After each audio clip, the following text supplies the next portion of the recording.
Перед началом этого видео хочу напомнить о том, что у меня есть Бусти и телеграм-канал, да. Не забудьте поставить лайк и подписаться, если вам это видео понравится, да. Вот, большое вам спасибо за то, что смотрите, за то, что ждете. Извиняюсь заранее перед всеми, кто ждал видео с продолжением ролплея ужасов. Он обязательно будет, но попозже. Сейчас у меня произошли некоторые непредвиденные обстоятельства, вот случились, которые как бы не от меня зависят, поэтому немножечко у нас сместился график и возникли некоторые проблемы, так что вот, говорю всем, кому не все равно, хочу произнести имена наших героев, наших здоровых болтов, тех, кто поддерживает этот канал на самом большом уровне подписки. Огромное вам спасибо, ребята. Это Фалачев, Энтропи,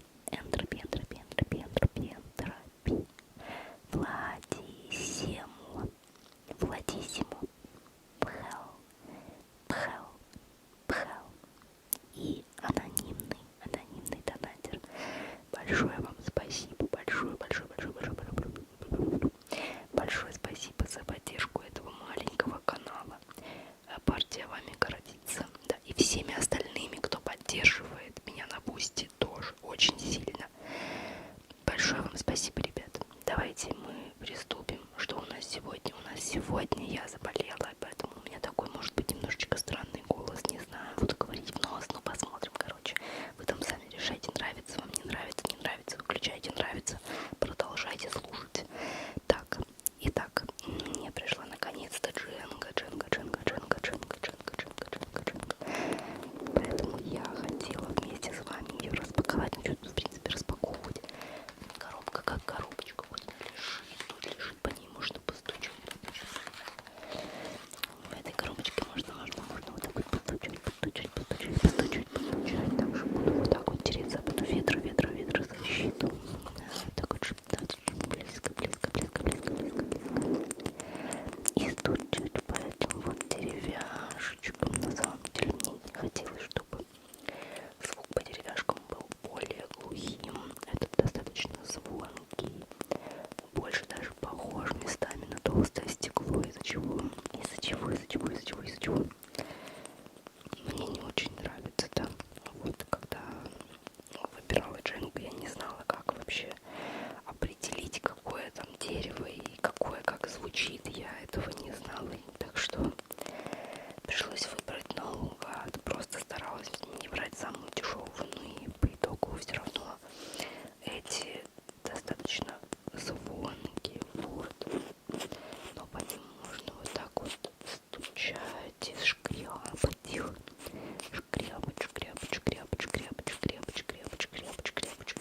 Ну а в целом это как всегда видео без особого смысла. Так что.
сейчас прохожу курс по рисованию, и он у меня вызывает какие-то странные эмоции немножечко, или как бы это так правильно назвать, впечатления у меня необычные впечатления из-за того, что очень часто ошибаюсь, да. Я прекрасно понимаю, что ошибки это часть обучения, скажем так, вот, но все равно очень сильно бьет. Это не то чтобы даже по самооценке, а скорее чувствуешь себя просто тупым, когда, казалось бы, ну вот есть лед, допустим, да, или есть металл, казалось бы, ну несложно, просто возьми да пойми, как оно все работает. Вот казалось бы, тут вроде бы несложно, это кажется, что несложно, да, понять, вот, ну вот есть металл, вот есть блики, вот есть тут деньги, вот это все, вот это другое. Но у меня так получилось, что я возюкала, срали, мазали, короче, и у меня не получалось. Я не знаю, что я делала не так. Видимо, я какое-то очень важное его свойство не могла понять, наверное, какими кистями лучше это свойство передать. То есть нужно было определить четкий блик, нужно было как-то показать, что это металл, а не просто шарик вот такого металлического цвета, да. Вот, и поэтому у меня какое-то время я несколько раз перерисовывала, не получалось, я сама не понимала, что не так. Меня это очень сильно подкосил тот факт, что я застряла на такой, казалось бы, ерунде. И потом, конечно же, учитель мне давала какие-то статики, чтобы я дополнительно проанализировала их, да, я вот, казалось бы, как будто бы у меня там потом каким-то образом меня просветило, я нарисовала это. Но какая у меня дикая прокрастинация была, у меня она на самом деле и сейчас такая, это просто ужас. Мне опять же нужно было тогда шарики перерисовывать. Я перерисовала хорошо, несколько раз там не получалось, но потом следующее задание нужно сделать из этих же материалов кубики. А потом другой предмет, более сложный. Вот тут я вообще выпала. Опять у меня что-то не получилось с металлическим, с золотым кубиком. По крайней мере, ну мне кажется, что какая-то фигня опять что-то не так. Блин, я не знаю, что мне с этим уже делать просто. Мне он не кажется металлическим, какой-то желтый просто, блин, я чушь не знаю. Но в целом я потом нарисовала коня из шахмат, коня металлического, и мне кажется, он вполне себе нормальный, ну, выглядит. Я бы подумала, ну да, это конь из золота, да, все нормально пойдет. А потом я решила выбрать вторым материалом лед.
чего-то недоступного, да, как будто бы все просто.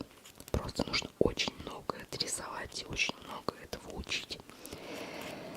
А с металлом, с рисованием материалов у меня создалось впечатление, что тут немножко другая проблема возникает. Тут нужно понять, как бы так сказать, проблематику материала, да. Нужно понять, что он из себя представляет, этот материал. Скорее всего, это будет немножко проще, чем, знаете, научиться идеально рисовать фигуру человека, но все еще сложно. На самом деле, сейчас, когда я об этом рассуждаю, я думаю, что мне просто нужно поделать чуть больше статиков на лед и чуть больше статиков на металл, еще дополнительно, именно разный металл, да, посмотреть, как он работает с разным освещением и как отражение в нем тоже отражается разное, да. Вот, больше статиков нужно поделать. В общем, ладно, на самом деле я могу об этом говорить вечность. Проблема в том, что вот такие вот неудачи, мои затупы очень сильно по мне ударили. Я начала думать, считать себя тупой, и когда я рисовала эти шарики, перерисовывала, это был такой дикий стресс, что просто вот потом мне не хотелось уже возвращаться к этой задаче, я хотела забыть это как страшный сон. И поэтому вот вчера рисовала, меня там не то чтобы до слез это довело, просто до какой-то дикой ненависти к себе, да, за то, что вот ничего у меня не получается. Ну ладно, это нужно просто пережить, это нужно просто пройти по чуть-чуть, и все обязательно получится. Да, вот рисовать это сложно, и иногда ты начинаешь думать о том, ради чего столько страданий, то есть да, я реально занимаюсь тем, что вы вот понимаете, люди посвящают свою жизнь тому, чтобы создавать какие-то реально невероятные вещи. Допустим, вот шторы, которые здесь вот у меня в комнате висят, да, люди тратят свою жизнь на то, чтобы уметь это создавать. Создавать ткань, создавать из этой ткани вот такие вот замечательные вещи. Вот, а художник сидит дома, смотрит на эту ткань и пытается понять ее логику. Вот, и когда я этим занимаюсь, порой у меня возникает чувство максимальной бессмысленности того, чем я занимаюсь. Возможно, те, кто рисует, скажут, ну, это что, типа удовольствие, ты же все равно потом получаешь, когда чему-то научишься, да, это, конечно, очень круто. Смотреть на мир с такой стороны, знаете, с художественной, вот, когда ты учишься видеть каких-то вещей, которых ты раньше не замечал, которых даже твой мозг не хочет замечать, но это нужно видеть, чтобы научиться это рисовать. Нужно научиться вот так вот смотреть на эти вещи.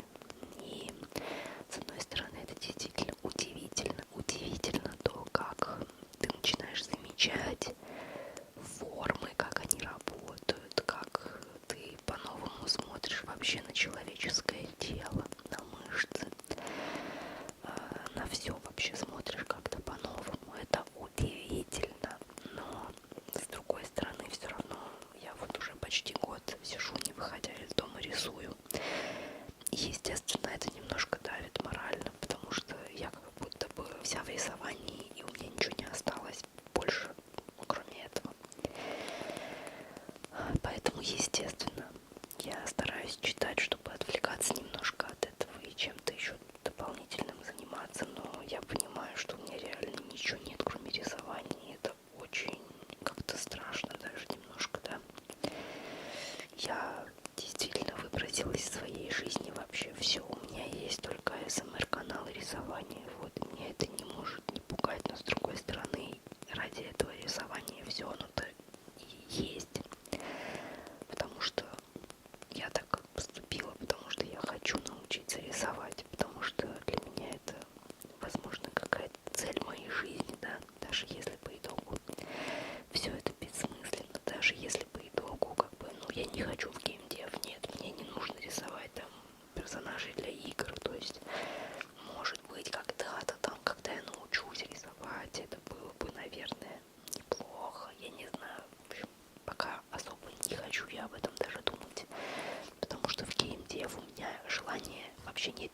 дальше выйти.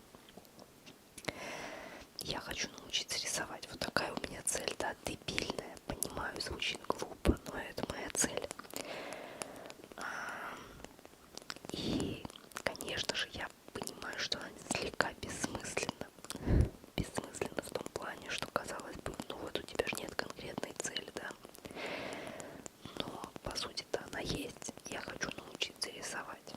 Это можно назвать ачивкой жизни.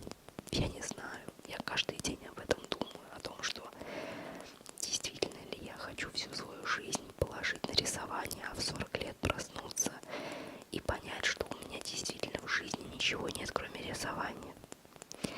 Хочу.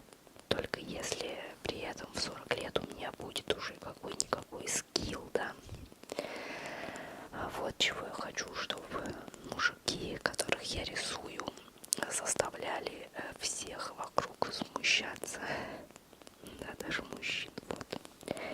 Такая вот у меня глупая цель. Что ж, в общем, я могу, да, об этом, как уже и говорила, болтать вечно.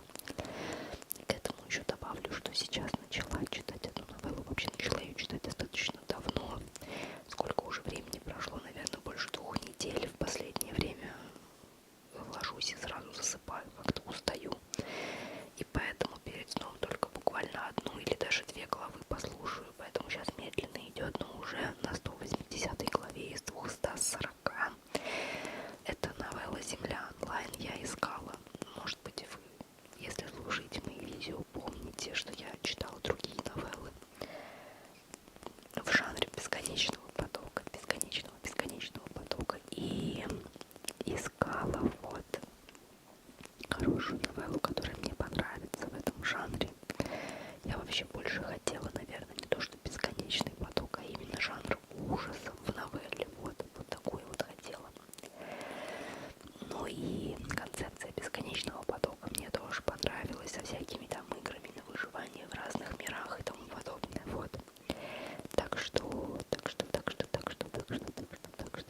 искала что-то из этого жанра. Читала несколько новелл, и одна из них меня прям выбесила конкретно в самом начале. Просто ужасный перевод, отвратительно написано, читать невозможно. И я, к сожалению, не могу читать то, что плохо написано, да.